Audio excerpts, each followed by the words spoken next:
بلغ العلا بکمالہ کشف الدجی بجمالہ حسنت جمیع خصالہ صلوا علیہ وآلہ اللہ ملائکتہ یصلون علی النبی یا ایھا الذین آمنوا صلوا علیہ وسلموا تسلیما اللہم صلی وسلم وبارک علی سیدنا محمد وعلی آلہ وصحبہ وسلم۔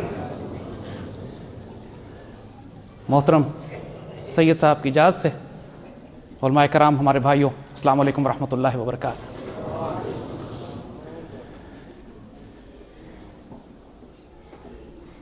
جب میرے آقا اپنے کسی امتی پر خاص الخاص کرم فرماتے ہیں، جب میرے آقا اپنے کسی امتی کو اپنے قریب کرتے ہیں، جب میرے آقا جب یہ فیصلہ فرما دیتے ہیں کہ اس کو انبیاء، صدیقین، شہداء اور صالحین میں شامل کیا جائے گا، جب میرے آقا اپنی امتی پر احسان فرماتے ہیں تو اس کو عشق رسول عطا فرماتے ہیں۔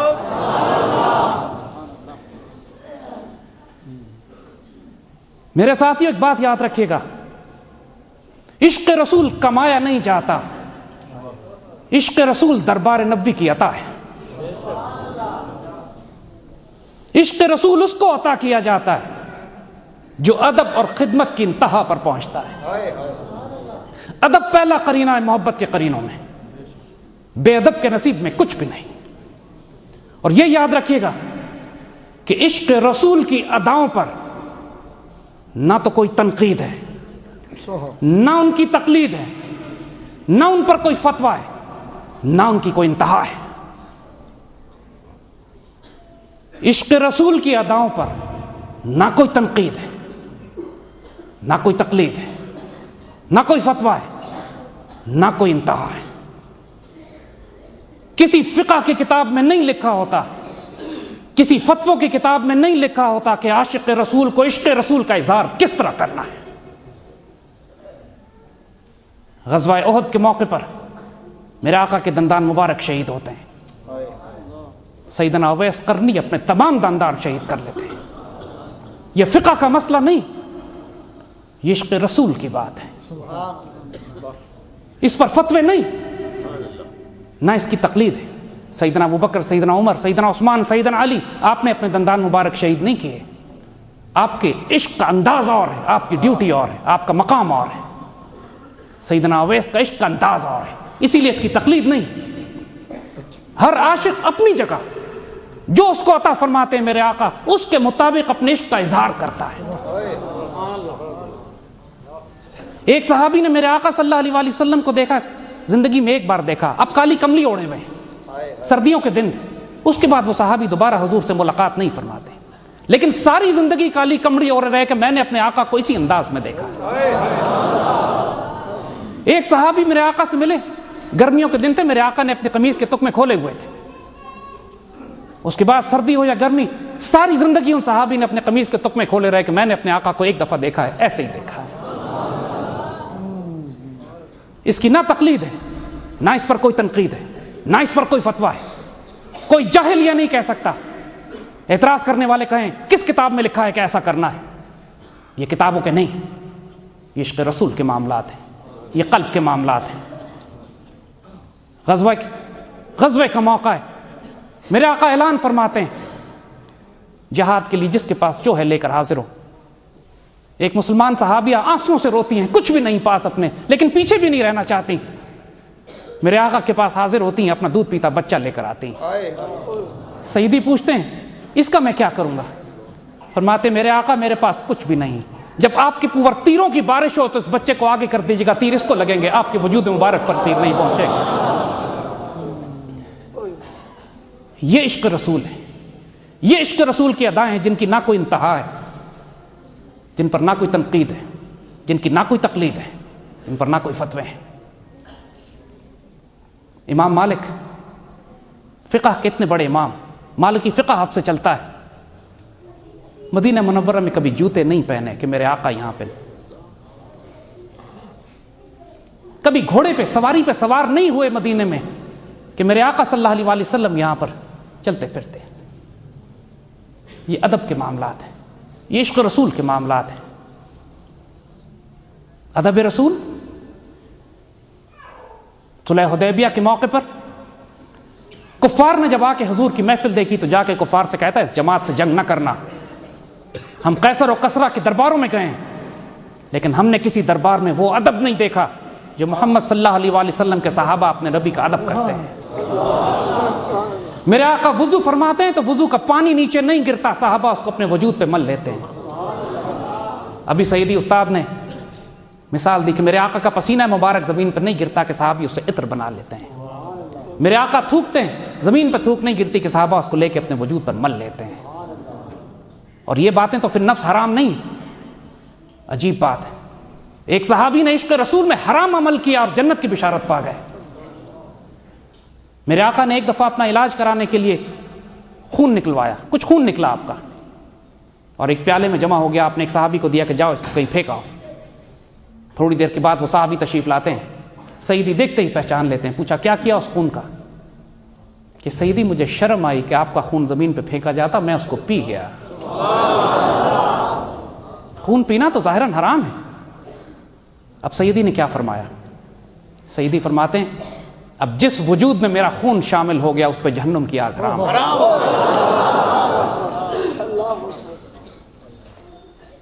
میرے ساتھیوں, ہمارے بزرگوں, جو کچھ نصیب ہوتا ہے ایک بندے مومن کو ادب رسول, جو تباہ و برباد ہوتا ہے چاہے اس کے نماز, روزے, حج اور زکوٰۃ ساری زندگی کرتا رہے, دربار نبوی پہ آواز بلند کر دیا مال ضائع کر دیے جاتے ہیں. اس معاملے میں گستاخی کی گنجائش نہیں. دو گناہ ایسے ہیں جو میرا رب کبھی معاف نہیں کرے گا, دو گناہ ایسے ہیں جو کبھی میرا رب معاف نہیں کرتا, ایک شرک, ایک گستاخی رسول. میرے اللہ کے حضور پکڑ آ جائے, اللہ تعالیٰ گرفت کر لے کسی گناہ پہ, کسی غلطی پہ, کسی کوتاہی پہ, میرے آقا مغفرت کرا دیتے ہیں. میرے آقا کے دربار میں کوئی گستاخی کر بیٹھے, اب کائنات میں کوئی چھڑانے والا نہیں ہے.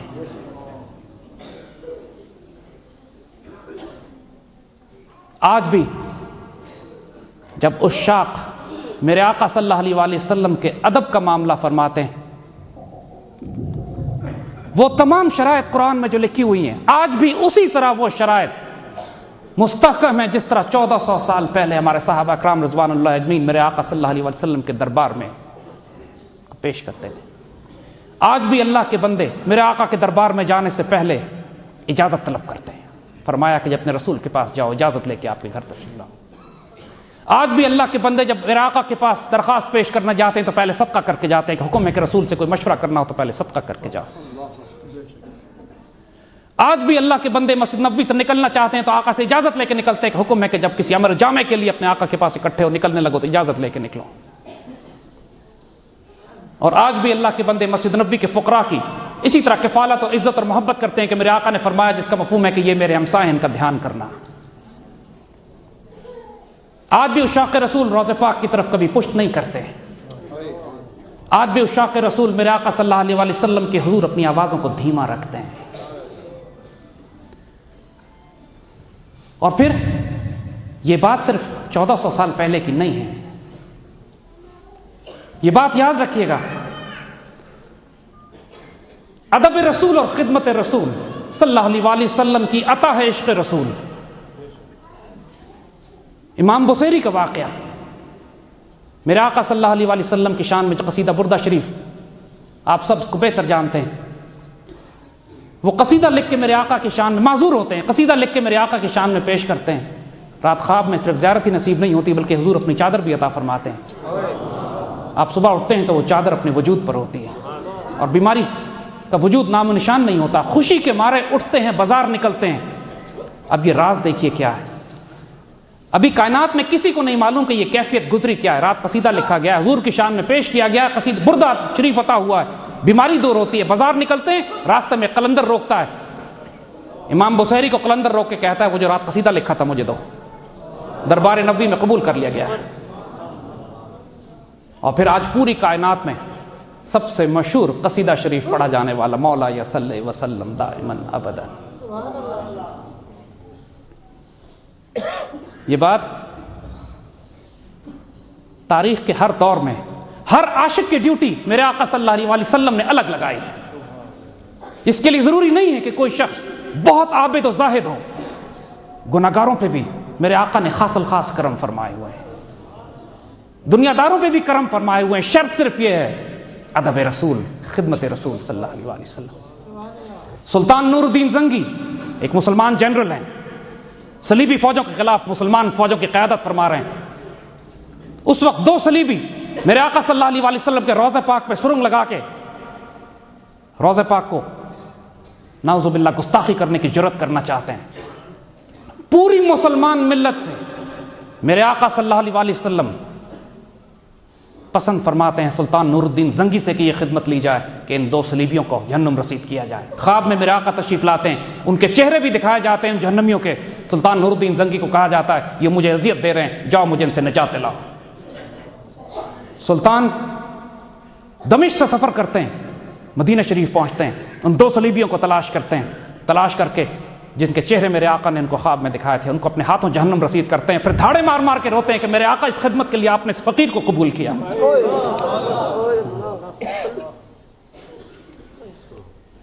طارق بن زیاد اندلسیہ کو فتح کرنے کے لیے روانہ کیے جاتے ہیں۔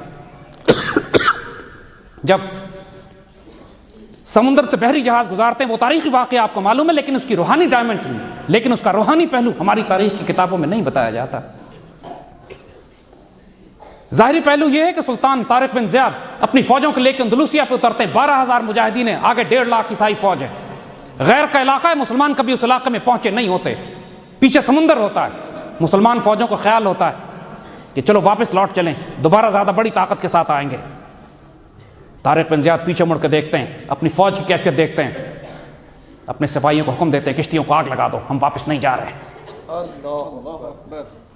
کشتیوں کو آگ لگا دی جاتی ہے۔ اب 12,000 مسلمان یہ دیکھتے ہیں کہ پشت پہ سمندر ہے، آگے دشمن ہے۔ اس کے بعد وہ جنگ ہوتی ہے جس میں مسلمانوں کو فتح نصیب ہوتی ہے۔ اس کے بعد مسلمان کمانڈر طارق بن زیاد رحمۃ اللہ علیہ سے پوچھتے ہیں آپ نے یہ فیصلہ کیوں کیا؟ وہ کیا خاص بات تھی جو آپ کو معلوم تھی اور ہمیں نہیں معلوم تھی؟ فرماتے ہیں اس وقت میرے پاس موقع نہیں تھا کہ میں تمہیں یہ بشارت دیتا۔ جب ہم اندلسیہ آ رہے تھے، میرے آقا صلی اللہ علیہ وسلم کی زیارت نصیب ہوئی تھی، میرے آقا فوجی لباس میں تھے، آپ نے مجھے فرمایا میں اندلسیہ پہنچتا ہوں، تم بھی پہنچو۔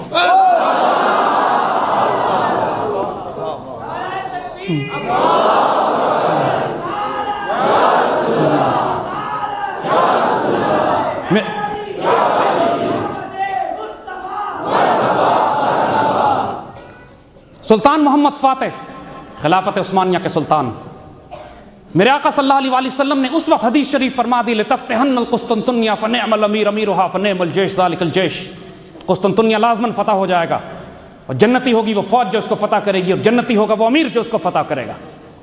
900 سال تک مسلمان فوجیں سیدنا عثمان رضی اللہ تعالیٰ عنہ کے دور سے حملے کرتے رہی قسطنطنیہ کو فتح کرنے کے لیے، لیکن یہ سعادت 1453 میں اللہ تعالیٰ نے سلطان محمد فاتح کے نصیب میں لکھی ہوئی تھی۔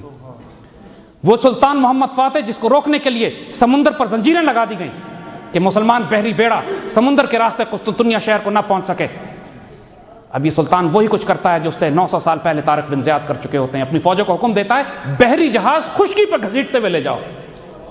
انسانیت کی تاریخ میں کبھی آج تک ایسا نہیں کیا گیا۔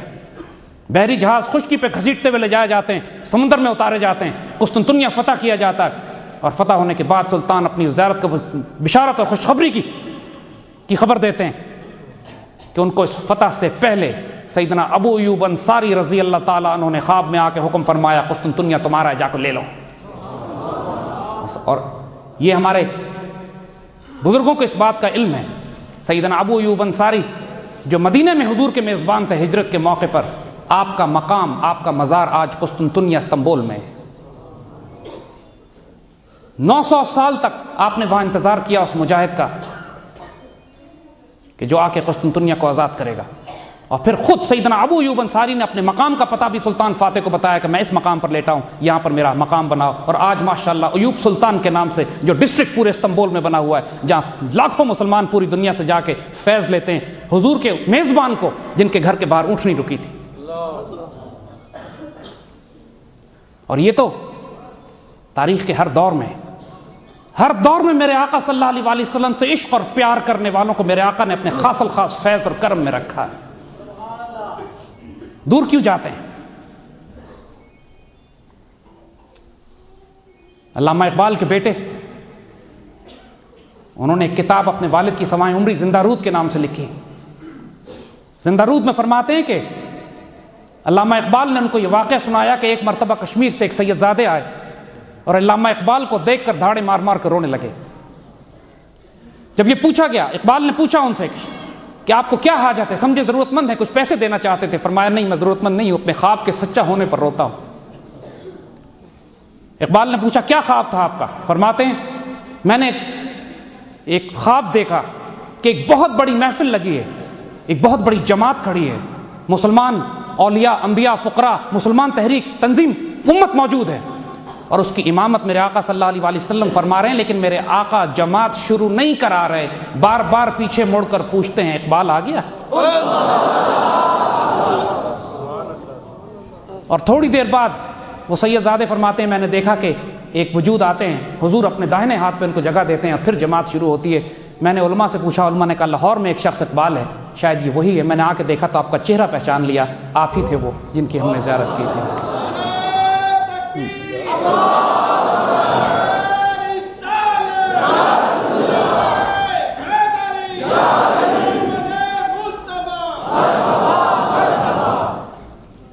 قائد اعظم کو لوگ، کانگریسی مولویوں نے قائد اعظم پر کافر اعظم کے فتوے لگائے.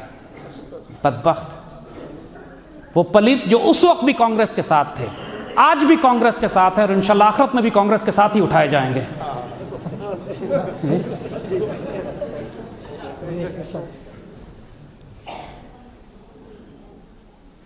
قائد اعظم سے جب یہ پوچھا گیا کہ آپ 1931 میں آپ چھوڑ کر جا چکے تھے ہندوستان، تو واپس کیوں آ گئے اس پاکستان کو قائم کرنے کے لیے؟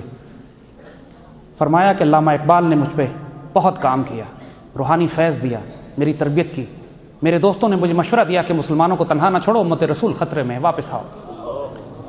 لیکن پھر فرماتے ہیں اقبال، قائد اعظم فرماتے ہیں کہ جو اصل راز ہے وہ میں اب دیتا ہوں، اور یہ بات کتابوں میں لکھی ہوئی ہے. قائد اعظم نے اپنے بہت ہی رازدار دوستوں سے یہ بات کہی. فرماتے ہیں کہ جب میں ولایت میں مقیم تھا اور میں گفتگو کے عالم میں تھا کہ میں پاکستان جاؤں یا نہ جاؤں، تو میرے کمرے میں رات کے وقت، اور قائد اعظم قسم کھاتے ہیں اس بات کی کہ یہ خواب نہیں، یہ جاگتے میں مشاہدہ تھا، مجھے زیارت نبی نصیب ہوئی. میرے آقا صلی اللہ علیہ وسلم تشریف لائے اور مجھے آقا نے مجھے مخاطب کر کے کہا کہ ہندوستان جاؤ، تم سے وہاں کام لینا ہے، اور میں اس لیے پاکستان آیا ہوں کہ مجھے میرے آقا نے حکم دیا تھا.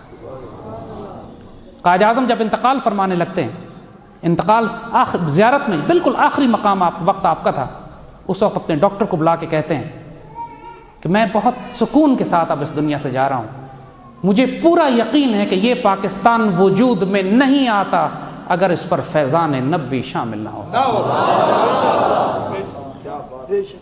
اور اب یہ آنے والی نسلوں کی ذمہ داری ہے کہ اس پاکستان میں خلافت راشدہ کا نظام نافذ کریں، تاکہ جو وعدے اللہ نے ان سے کیے ہیں اللہ ان وعدوں کو پورا کرے. یہ تو بات ہم وہی کر رہے ہیں میرے بھائیوں کہ اس کے لیے کوئی بہت اللہ کا ولی اور نیک ہونے کی ضرورت نہیں ہے کہ میرے آقا کرم فرما دیں. میرے آقا گناہگاروں پہ ہی کرم فرماتے ہیں. خان آف قلات ایک لادین سیکولر سا آدمی تھا. جب پاکستان بنتا ہے تو اس وقت قلات کی ریاست میں بغاوت تھی. وہ یہ سوچ رہے تھے کہ پاکستان بننے جا رہا ہے، ہم اپنے آپ کو پاکستان سے الگ کر کے بلوچستان کو آزاد کر لیتے ہیں. اس وقت بھی یہ فتنے تھے جو آج پھیلے ہوئے ہیں. پچھلے دنوں خان آف قلات کا پوتا ٹیلی ویژن پہ آتا ہے. اس سے جب پوچھا گیا کہ آپ آج آزادی کی بات کرتے ہیں، جب پاکستان بن رہا تھا اس وقت کیوں نہیں آزاد ہو گئے؟ یہ پاکستان ٹیلی ویژن پہ لائیو اس نے انٹرویو دیا ہے. کہتا ہے کہ جی ہاں، ہم بھی اس وقت آزاد ہونا چاہتے تھے، لیکن میرے دادا خان آف قلات انہوں نے مشورہ کیا، سوچا، اور لوگوں نے کہا ان سے کہ پاکستان سے الگ ہو جاؤ، یہ موقع ہے ہمارے پاس، ہم آزادی کا اعلان کر دیں. لیکن رات خواب میں خان آف قلات کو میرے آقا صلی اللہ علیہ وسلم کی زیارت ہوئی. حضور نے حکم دیا پاکستان بن رہا ہے، خبردار خیانت نہ کرنا، شامل ہو جاؤ جا کے. تو اس انٹرویو لینے والے نے پوچھا کہ کیا آپ یہ کہہ رہے ہیں کہ بلوچستان پاکستان کا حصہ اس لیے بنا تھا کہ حضور صلی اللہ علیہ وسلم نے حکم دیا تھا؟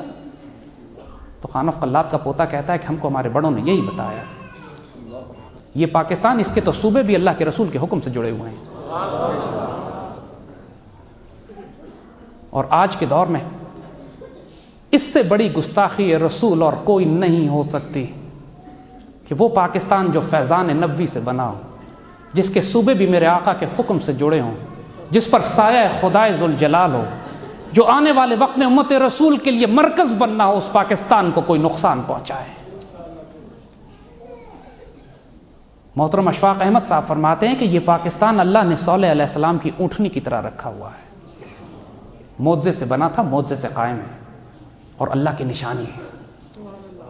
آج نہ نماز کام آئے گی، نہ روزہ کام آئے گا، نہ حج کام آئے گا، نہ زکوٰۃ کام آئے گا، اعمال ضائع کر دیے جائیں گے اگر میرے آقا صلی اللہ علیہ وسلم کی اس امانت سے خیانت کی کسی نے۔ تو یہ پاکستان میرے آقا صلی اللہ علیہ وسلم کی امانت ہے جو ہمیں دی گئی ہے۔ آگے امت رسول کا پورا بوجھ اس کے کندھوں پہ ڈالنا ہے۔ پوری مسلمان دنیا منتشر اور انتشار کا شکار ہے۔ اللہ نے اس ملک کو جو مسلمانوں کی غیرت اور عزت کے لیے بنایا تھا، اللہ نے ایٹمی طاقت ہمیں دیا، اللہ نے خاص الخاص کرم سے معجزوں سے اس ملک کو قائم کیا۔ اس ملک کو بنانے کے لیے فقراء اور اولیاء کی جماعتیں شامل ہوئیں۔ جس وقت کانگریسی مولوی پاکستان اور قائد اعظم کے خلاف فتوے دے رہے تھے، اس وقت تمام ہندوستان کے اولیاء حضرت محترم پیر جماعت علی شاہ کی رہنمائی میں، پیر زکوڑی شریف، پیر صاحب مانکی شریف، بڑے بڑے اولیاء اور فقراء قائد اعظم کے پیچھے، اور لوگوں نے سوال کیا حضرت پیر جماعت علی شاہ صاحب سے کہ یہ تو انگریز نظر آتا ہے، یہ تو دیکھنے میں، فرمایا آپ نہیں جانتے ان کے راز، کام یہ ہمارا اور اللہ کے رسول کا کر رہے ہیں۔ قائد اعظم کو بلایا، قائد اعظم کو آپ نے لکھا ہے کہ میں آپ کا سپاہی ہوں، مجھے حکم کریں کیا کرنا ہے۔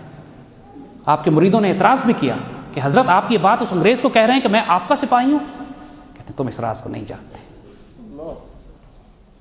کام یہ اللہ کے رسول کا کر رہے ہیں۔ میرے دوستوں، ہمارے بزرگوں، آج ہم تاریخ کے جس دور میں داخل ہو چکے ہیں، یہ بات اچھی طرح سمجھ لیجیے گا کہ آنے والے دور میں اس مسلمان قوم کو آزمایا جائے گا، ہمیں بہت قربانیاں دینی پڑیں گی۔ ہم جس دور میں داخل ہو چکے ہیں، اس میں مسلمانوں کے دوبارہ عروج کو حاصل کرنے کے لیے، اس پاکستان کو خلافت راشدہ کے نظام پر تعمیر کرنے کے لیے، مسلمانوں کی عزت اور آبرو و حرمت کو دوبارہ اپنی شان و شوکت اور عظمت رفتہ کی طرف لے جانے کے لیے اب مسلمانوں سے قربانیاں مانگی جائیں گی۔ آپ کو اپنے بچے، اپنی جان، اپنی مال، اپنی عزت، اپنی آبرو قربان کرنی پڑے گی۔ علامہ اقبال فرماتے ہیں چمی گوئیں مسلمانوں مل ارزم کہ میدانم مشکلات لا الہ الا اللہ را۔ جب میں یہ کہتا ہوں کہ میں مسلمان ہوں تو میں خوف سے کانپنے لگتا ہوں، کیونکہ میں جانتا ہوں کہ لا الہ الا اللہ کہنے کی کیا سزا ہے، لا الہ الا اللہ کہنے کا کیا مطلب ہے۔ میرے آقا صلی اللہ علیہ وسلم جب بیعت عقبہ لے رہے ہیں مدینے کے صحابہ سے،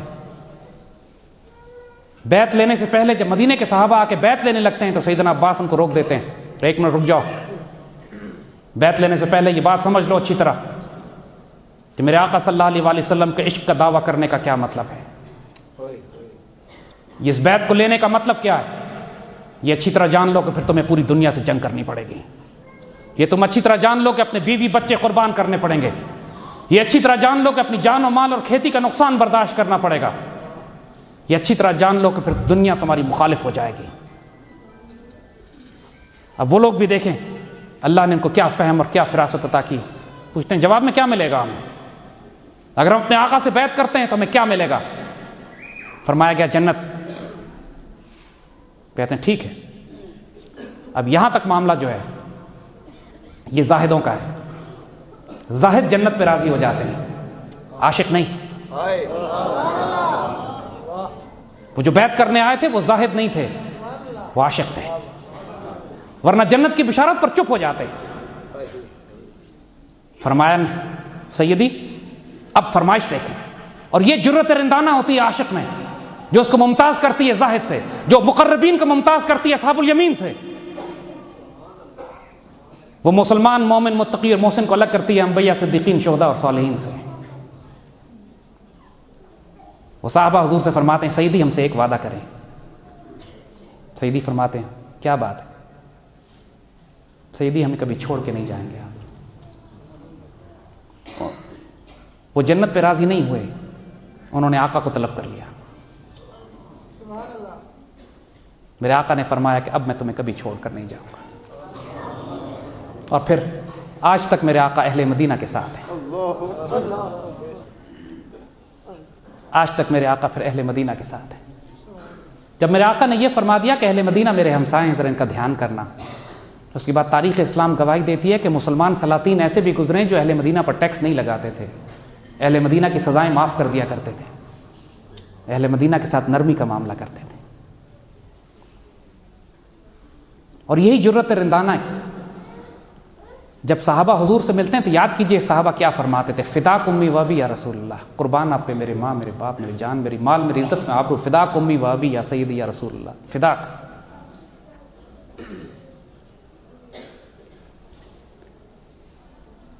میرے دوستو، میرے آقا صلی اللہ علیہ وآلہ وسلم کا ادب اور پھر خدمت. خدمت کس طرح؟ آج اپنے آقا صلی اللہ علیہ وآلہ وسلم کی خدمت کس طرح کریں؟ جس سے پیار ہوتا ہے، جس سے محبت کا دعویٰ ہوتا ہے، اس کو تحفے بھیجے جاتے ہیں، اس کو تحفے بھیجے جاتے ہیں. ایک فقیر سے پوچھا گیا زکوٰۃ کتنی نکالیں؟ جواب دیتا ہے کہ زکوٰۃ فقہ کی بتاؤں، محبت کی بتاؤں یا عشق کی بتاؤں؟ اگلا حیران ہوتا ہے، زکوٰۃ تو ایک ہی ہوتی ہے. فرمایا فقہ کی زکوٰۃ یہ ہے کہ اگر 100 روپے تمہارے پاس ہیں اور بچ گئے تو پھر اس میں سے 2.5 نکال کے تقسیم کر دو. فرمایا محبت کی زکوٰۃ، محبت کی زکوٰۃ یہ ہے کہ 2.5 رکھ لو، 97.5 تقسیم کر دو. اور عشق کی زکوٰۃ کہتے وہ 2.5 بھی تقسیم کر دو جو رکھے تھے تم نے. جو معاملہ مال کا ہے عشاق کے نزدیک یہی معاملہ اعمال کا بھی ہے. میرے آقا صلی اللہ علیہ وآلہ وسلم سے محبت کرنے والے آپ کو درود شریف کے تحفے بھیجتے ہیں، مگر آپ کو معلوم ہے کہ عشاق کیا کرتے ہیں؟ عشاق رب کو مخاطب کر کے کہتے ہیں میرے مالک میری زندگی کے جتنے بھی گناہ ہیں وہ تو جانے اور تیرا کام جانے، میں تیرے آسرے پہ ہوں، میرے گناہوں کا معاملہ تیرے حوالے. مجھے یقین ہے کہ تو مجھ سے میرے گمان کے مطابق سلوک کرے گا، اور میرا گمان یہ کہ تیری مغفرت میرے گناہوں پر زیادہ وسیع ہے. میرے مالک میرے گناہوں کا معاملہ تو اس طرف ہوا، نہ میں جنت کے لیے عمل کرتا ہوں، نہ میں دوزخ کے لیے عمل کرتا ہوں، نہ دوزخ کے خوف سے کرتا ہوں، نہ جنت کے لالچ میں کرتا ہوں. میرے مالک میں صرف اور صرف اور صرف قرب رسول اور وجہ اللہ کے لیے، اللہ کی ذات کے لیے میرے مالک تیرے واسطے میں یہ عمل کرتا ہوں. تو میرے گناہوں کو تو اپنے فضل سے، اپنے کرم سے آپ دیکھ لینا. اب رہے بات میری نیک اعمال کی، اور جو میرے نیک اعمال ہیں مجھے یہ معلوم ہے کہ جو مقام میں چاہتا ہوں قرب رسول کا اور عشق رسول کا، وہ میرے اعمال اتنے ہیں ہی نہیں کہ اعمال کے اجر میں مجھے وہ مقام دے دیا جائے جو انبیاء، صدیقین، شہداء اور صالحین کے ساتھ ہوتا ہے. تو میں اپنے ان اعمال کو بھی تحفہ بنا کر آقا کے قدموں میں پیش کرتا ہوں. اب نہ میرے پلے گناہ، نہ میرے پلے نیکیاں. میں نے نیکیاں اپنی آقا کے قدموں میں قربان کی، میرے گناہ اپنے کرم سے معاف کر دینا. میرے مالک میں صرف اور صرف اور صرف اپنے آقا کے عشق اور ادب اور محبت میں رہنا چاہتا ہوں، اور اس کرم میں رہنا چاہتا ہوں جو میرے آقا مجھے عطا فرماتے ہیں.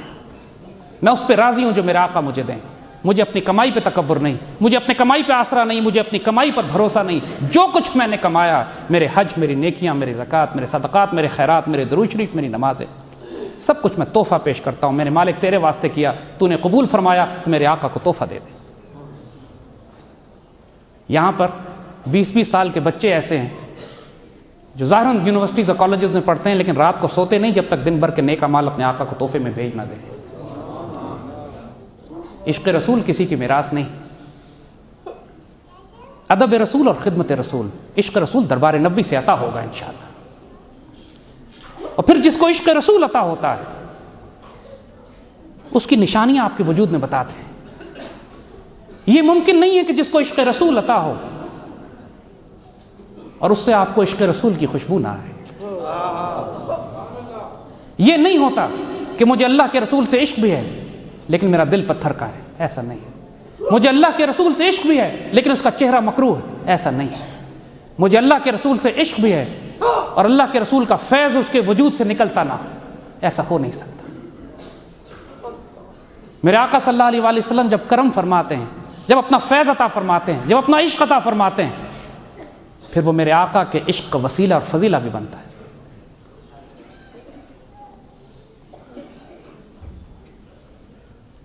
علامہ اقبال عشق رسول کی جو ادائیں ہیں کائنات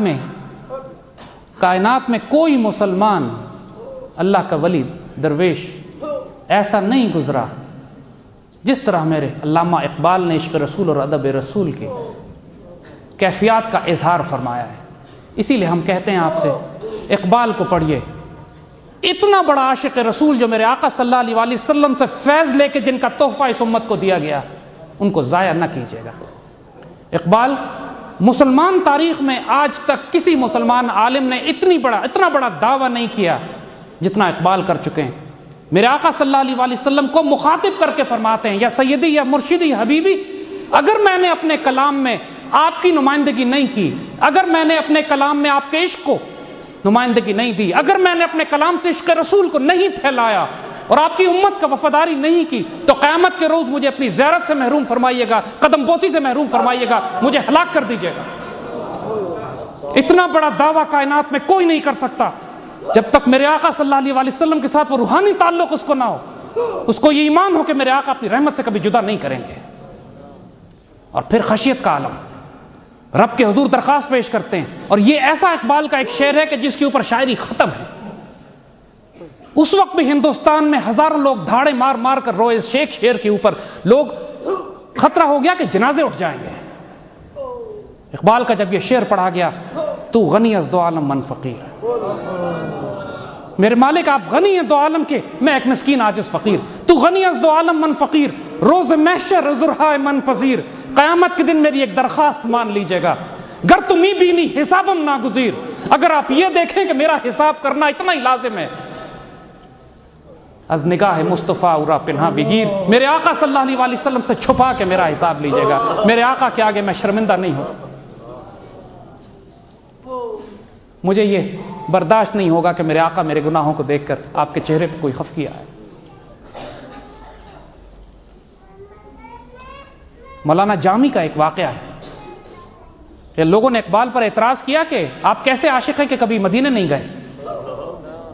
جب اقبال پہ یہ اعتراض ہوتا تھا تو آپ دھاڑے مار مار کر روتے تھے، کیونکہ جو رازدار نہیں تھے وہ اس فقیر کے دل کی چوٹ نہ جانتے تھے۔ مولانا جامی کا ایک واقعہ ہے، عاشق رسول ایران سے چلے، حج کے لیے آئے۔ اس زمانے میں زندگی میں ایک ہی سفر ہوتا تھا، بار بار اس طرح کے سفر نہیں تھے۔ جامی عشق رسول سے مست مکہ شریف پہنچتے ہیں اور ارادہ کرتے ہیں کہ اب میں مدینہ اپنے آقا کے دربار پہ جا کے حاضری دوں گا۔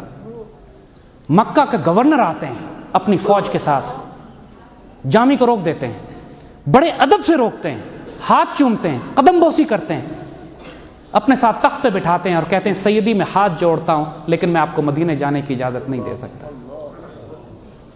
جامی رونے لگتے ہیں، کیا بات ہے، آپ مجھے کیوں روکتے ہیں؟ کسی مجرم کے ساتھ سلوک ہو، سختی کی جائے، میں نے کوئی جرم کیا، لیکن گورنر تو عزت دے رہا ہے، ہاتھ چوم رہا ہے، خدمت کر رہا ہے، رو رہا ہے، درخواست کر رہا ہے کہ میرے لیے دعا کریں، اور پھر ساتھ یہ بھی کہہ رہا ہے حضور مدینہ تشریف نہ لے جائیے گا۔ جامی نے پوچھا کہ کیا بات ہے، کیوں روکتے ہو؟ وہ گورنر کہتا ہے مجھے رات میرے آقا صلی اللہ علیہ وسلم کی خواب میں زیارت نصیب ہوئی ہے، میرے آقا نے مجھے آپ کا تعارف کرایا ہے اور فرمایا ہے کہ میرا یہ عاشق اس وقت مکے میں موجود ہے، اس کو مدینے نہ آنے دینا۔ یہ اتنا بڑا عاشق ہے میرا کہ اگر یہ روضہ پاک پر آ کے سلام کرے گا تو مجھے شریعت کے قاعدے توڑ کر جواب دینا پڑے گا۔ اس عاشق کو مدینے میں مت پہنچنے دینا، اس کو روک دو۔ اور لیکن ساتھ یہ خوشخبری بھی میرے آقا نے سنائی کہ جامی سے فرمایا کہ آپ واپس چلے جائیے، انشاءاللہ ہر روز خواب میں زیارت ہوگی اور ملاقات ہوگی۔ اس خوشخبری کے بعد جامی کو تسلی ہوتی ہے، آپ واپس ایران تشریف لے جاتے ہیں، اور جب تک آپ جیتے ہیں الحمدللہ ہر روز میرے آقا کی زیارت نصیب ہوتی ہے۔ ظاہر میں دیکھنے والے فتویٰ لگائیں کہ جامی کیسے عاشق ہیں، مدینہ تشریف لے کے نہیں گئے، لیکن یہ راز دل والے جانتے ہیں کہ بعض عاشق ایسے ہوتے ہیں کہ اگر وہ مدینہ چلے جائیں تو پھر واپس نہیں لوٹتے، یا شریعت کے قاعدوں کو توڑنا پڑتا ہے۔ علامہ اقبال بھی ایسے ہی عاشق تھے، ان کی ڈیوٹی میرے آقا صلی اللہ علیہ وسلم نے خطہ زمین میں لگائی تھی جس نے مدینہ ثانی بننا تھا۔ میرے دوستو یہ چھوٹی بات نہیں ہے کہ یہ لفظ پاکستان، یہ لفظ پاکستان اس کا عربی میں زبان میں ترجمہ کریں عربی زبان میں اس کا تو مدینہ طیبہ بنتا ہے۔ پہلا کلمہ طیب، طیب مانے پاک، اور استان کہتے ہیں مدینہ کو عربی میں، علاقہ۔ پاک استان کا مطلب ہے طیب مدینہ یا مدینہ طیبہ۔ یہ خطہ زمین، اس کو چھوٹا نہ سمجھیے گا، یہ خطہ زمین ممتاز مفتی اپنی کتاب میں لکھتے ہیں، اور یہ باتیں ہم اپنی طرف سے نہیں کہہ رہے، جس کو شکایت ہو بزرگوں کی کتابیں اٹھائیں اور پڑھ لیں۔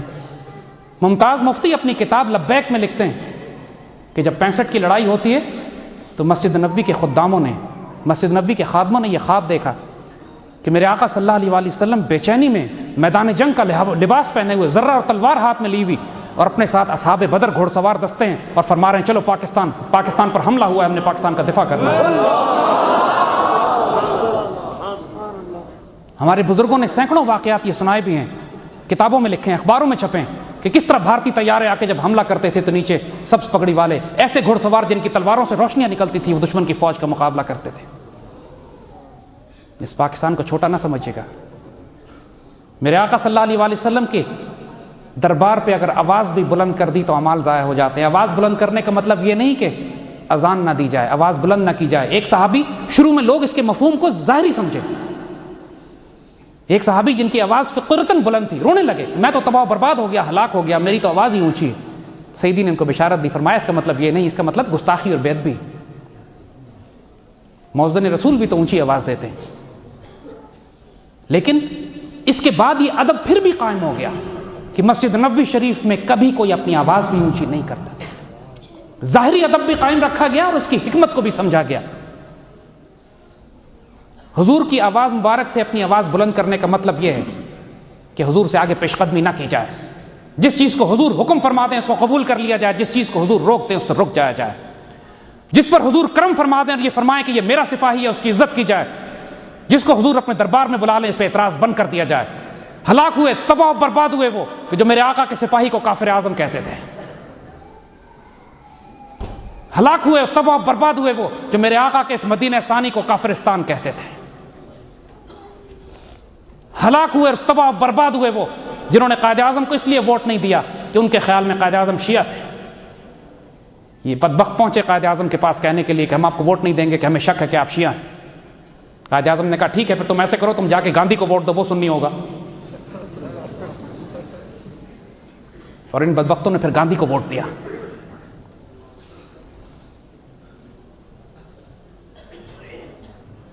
آج کے دور میں میرے آقا صلی اللہ علیہ وآلہ وسلم نے جو تحفہ آپ کو دیا ہے یہ پاکستان ہے، اسے خیانت نہ کیجیے گا۔ یہ تحفہ صلی اللہ علیہ السلام کی اونٹنی بھی ہے، وقت کا مدینہ ثانی بھی ہے، امت رسول صلی اللہ علیہ وآلہ وسلم کی امانت بھی ہے، میرے آقا کا تحفہ بھی ہے، اس پر سایہ خدا ذوالجلال بھی ہے۔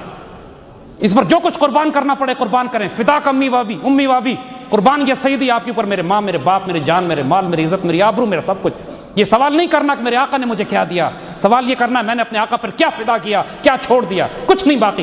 صدیق کے لیے بس اللہ، اس کا رسول بس۔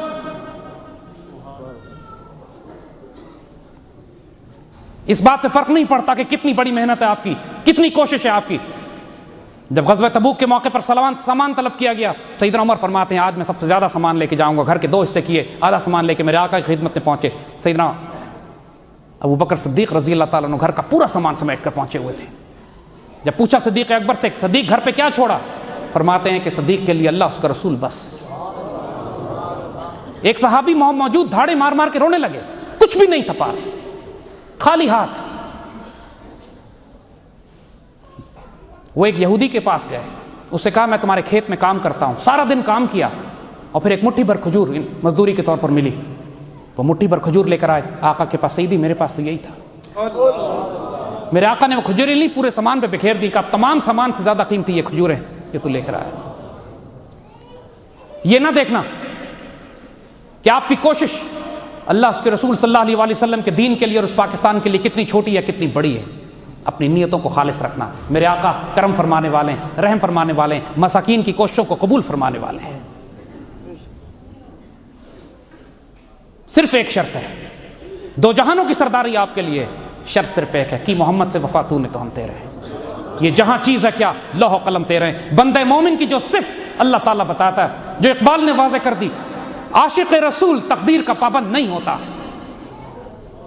عاشق رسول تقدیر کا پابند نہیں ہوتا، خدا اس سے خود پوچھتا ہے بتا تیری رضا کیا ہے۔ عاشق رسول کوئی اندازہ کر سکتا ہے اس کے زور بازو کا، نگاہ مرد مومن سے بدل جاتی ہیں تقدیریں۔ عاشق رسول، اقبال فرماتے ہیں، تقدیر کے پابند جمادات و نباتات، مومن فقط احکام الہی کا ہے پابند۔ وہ بندہ آزاد، وہ مرد آزاد جو کائنات کی وسعتوں میں تکبیر مسلسل دیتا ہے، جس کی اذان سے شبستان وجود لرزتے ہیں، وہ بندہ مومن کی اذان سے پیدا ہوتی ہے۔ جو فرق ایک عام مسلمان میں اور ایک بندہ مومن میں، کہ عام مسلمان رسم اذان دیتا ہے، بندہ مومن کے پاس روح بلالی ہوتی ہے۔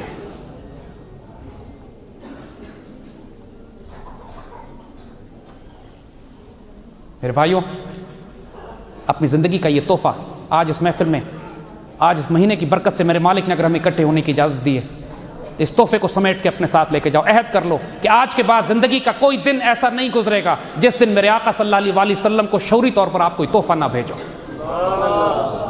ہم اپنے آقا صلی اللہ علیہ وسلم کو اپنا نبی تو مانتے ہیں، اپنا مرشد تسلیم نہیں کرتے ہیں۔ مرشد کا مطلب ایک ذاتی روحانی فیض، جس سے پیار ہوتا ہے، جس سے عشق ہوتا ہے، اس سے فیض لیا بھی جاتا ہے، اس کو تحفے بھیجے بھی جاتے ہیں۔ درود شریف سے لے کر اپنے تمام نیک اعمال تک جو استطاعت ہو، جو بھیجنا چاہو، جس طرح سیدنا ابوبکر صدیق پورا سامان لائے، کوئی آدھا سامان لائے، کوئی مٹھی بھر لائے، جس کی استطاعت جو تھی، جو تمہاری استطاعت ہو، اپنے آقا صلی اللہ علیہ وسلم کو تحفے بھیجتے جانا۔ دربار نبوی میں جس کے تحفے پہنچتے ہیں،